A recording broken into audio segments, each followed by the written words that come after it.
समय रविकांत ने पिता इंद्रेश जी का नाम कटाकर वापस घर ले आया। घर में थोड़ा कोलाहल व्याप्त हुआ। काकी अति व्यस्त दिखी, छोटी माँ अभी भी न दिखी। पता चला कि उन्हें हॉस्पिटल के माहौल में इन्फेक्शन हो गया था, तो स्वास्थ्य लाभ के लिए मैके दिल्ली चली गई हैं। प्रदीप सिंह की निगरानी कड़ी हो गई थी। वह एक मिनट भी इंद्रेश जी को छोड़ता न था। रविकांत स्थिति की गंभीरता को समझ रहा था, साथ ही रचे हुए चक्रव्यूह को भी समझने की कोशिश कर रहा था। समझ रहा था कि सारा खेल पैसों और व्यापार का है। वह अपने पिता को सुरक्षा देना चाह रहा था, परंतु प्रदीप सिंह के रहते यह संभव न था, बल्कि उनके दूसरे दौरे पड़ने की भी संभावना थी। इससे अच्छा तो मैं उन्हें हॉस्पिटल में ही रखता, इन गिद्धों की नज़रों से दूर रखता। जब इंद्रेश जी सो रहे थे तो रविकांत ने काकी से बात की। काकी ने बताया कि उसके जाने के बाद इंद्रेश जी लगातार छोटी माँ के दबाव में रहे। जायदाद उन्हें उनके नाम पर चाहिए। इंद्रेश जी ने कुछ किया भी है, परंतु शायद वे पूरी जायदाद की मांग पर अड़ी हुई हैं। रविकांत सुलग उठा। ऐसा नहीं हो सकता। अगर जायदाद धन दौलत जीवन और रिश्तों से बढ़कर है तो इसका त्याग ही अच्छा। नहीं बेटा, अगर जीवन और धन में किसी एक को चुनना पड़े तो उस समय जीवन को चुना जाता है, परंतु अगर कोई दबाव डाले पैसे का जायदाद के लिए किसी जीवन को मिटाना चाहे तो उस समय अमुक व्यक्ति को समेट देना चाहिए। यह तुम्हारी कर्म भूमि है। तुम्हारे पिता ने अपना अमूल्य समय और अपना अमूल्य जीवन देकर इस विरासत को बनाया है। हजारों लोग इस विरासत से जुड़कर अपनी रोजी रोटी कमा रहे हैं। तुम क्या समझते हो, अगर तुमने इस विरासत को दान में इन्हें दे भी दिया तो वे तुम्हें छोड़ देंगे? माँ कुंती अपने बच्चों के लिए अपनी विरासत को छोड़ा था। बन बन भटकी, परंतु दुर्योधन ने पीछा नहीं छोड़ा। हर बार मारने की कुचेष्टा की। ऐसे दुष्ट मर जाएंगे, परंतु शांति की भाषा कभी नहीं समझेंगे। केशव ने पांडवों के लिए केवल 5 गांव ही तो मांगी थी।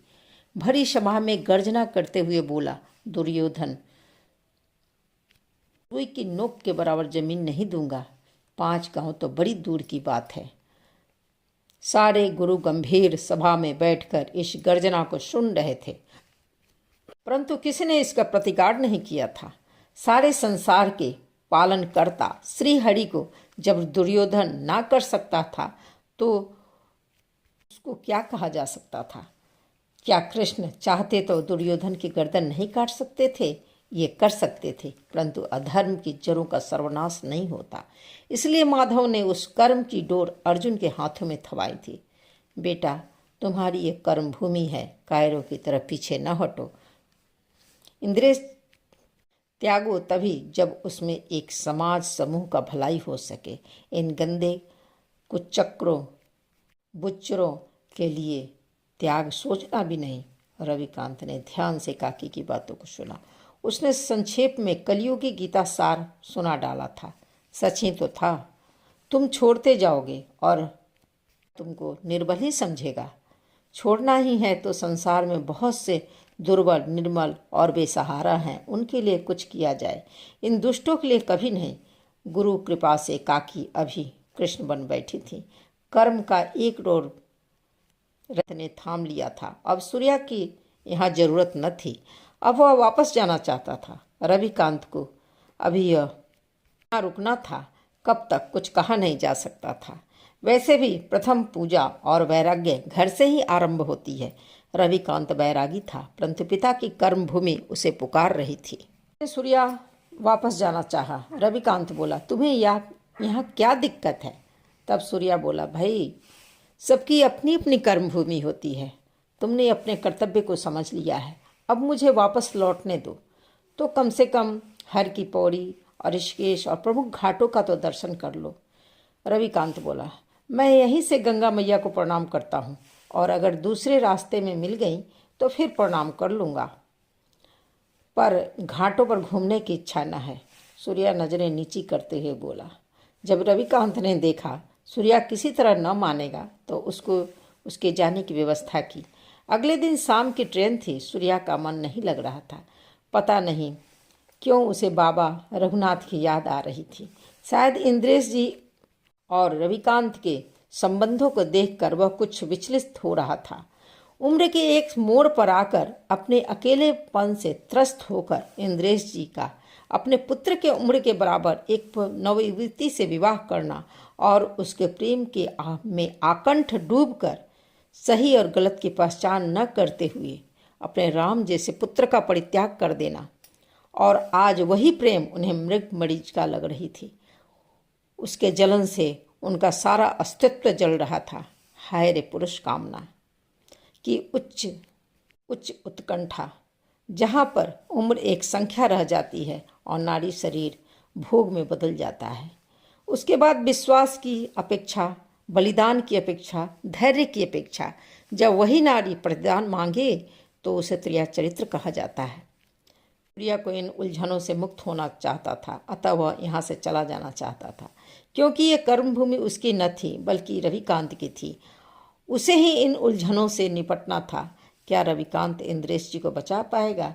बैरागी रविकांत, सब कुछ त्याग कर फिर से सब कुछ पाना और उसे संजोना। सब उलझनों में निमग्न सूर्या कोठी के पिछले लॉन में आकर झूले पर बैठ गया। थोड़ी देर बैठने के बाद अपनी ही चिंताओं में निमग्न सूर्या को लगा कोई है जो उस पर निगाह रखे है। सूर्या ने आंखें बंद किया और एक गहरी सांस लेकर झूले से उतर गया और लॉन में उड़ने वाले विभिन्न तितलियों को ध्यान से देखने लगा।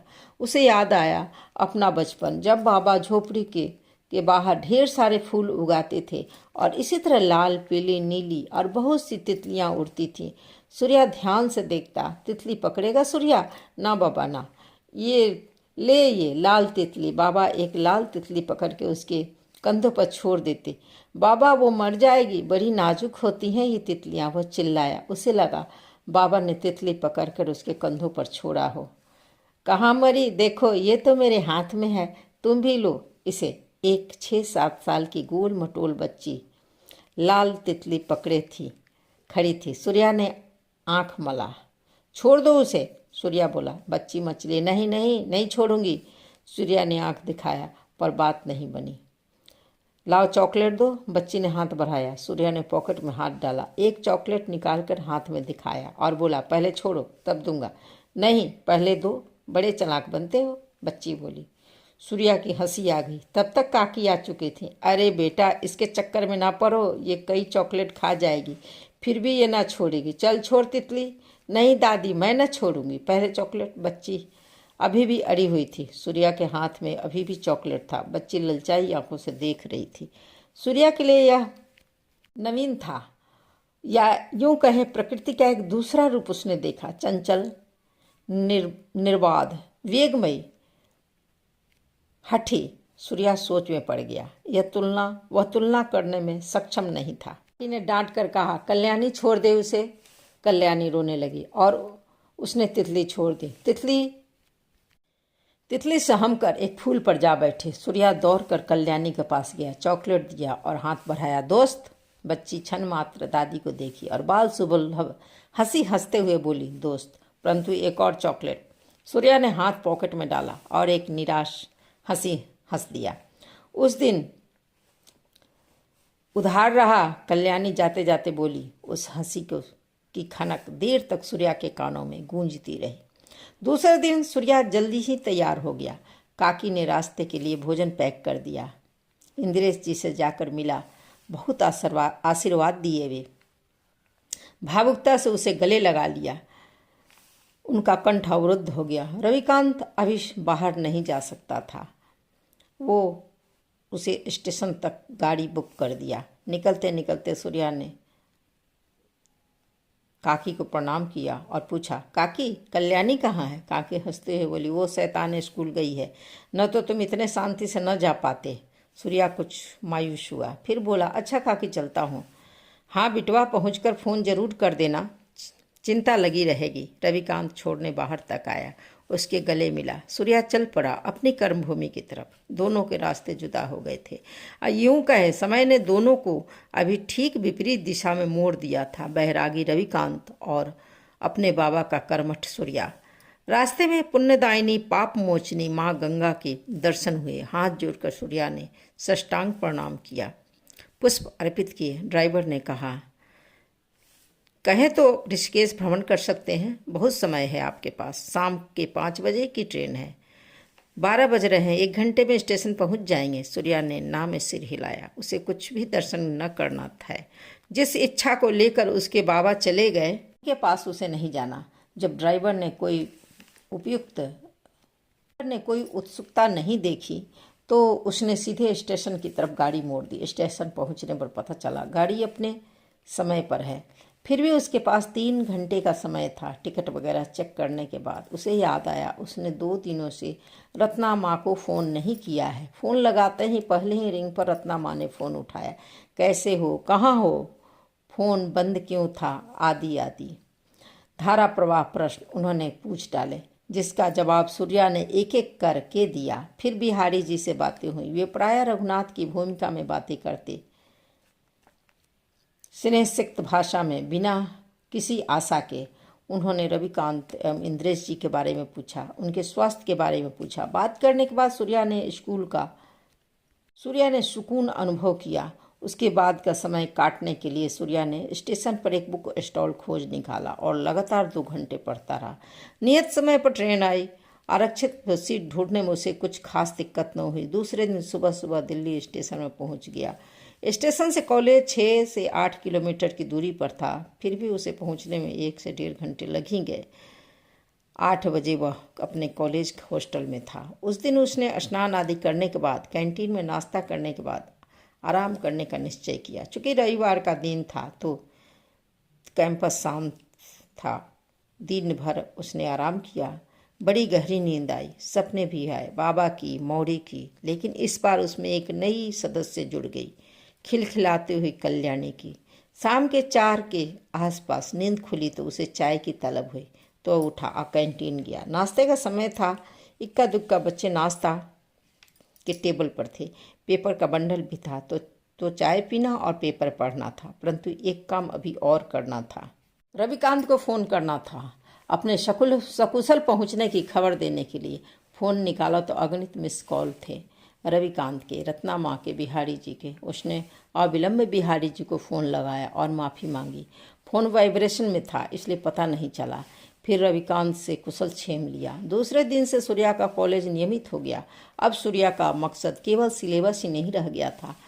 वह अब सिलेबस से हटकर अन्य विषयों की तैयारी करना चाहता था ताकि आगे उसे IAS क्वालिफाई करने में आसानी हो। उसने कुछ बिंदुओं को टारगेट किया, कुछ सब्जेक्ट पर अध्ययन करने का विचार बनाया।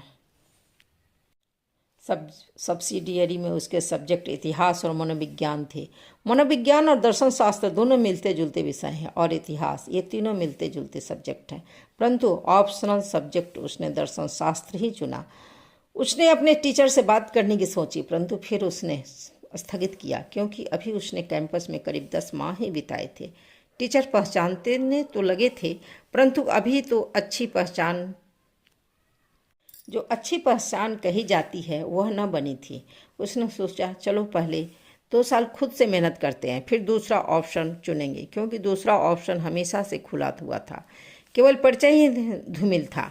अतः सूर्या का अब नियम बन गया, दिन में नियमित क्लास, फिर शाम में 6 बजे से लाइब्रेरी में तब तक रहता जब तक कि लाइब्रेरियन उसे जाने को न बोलता।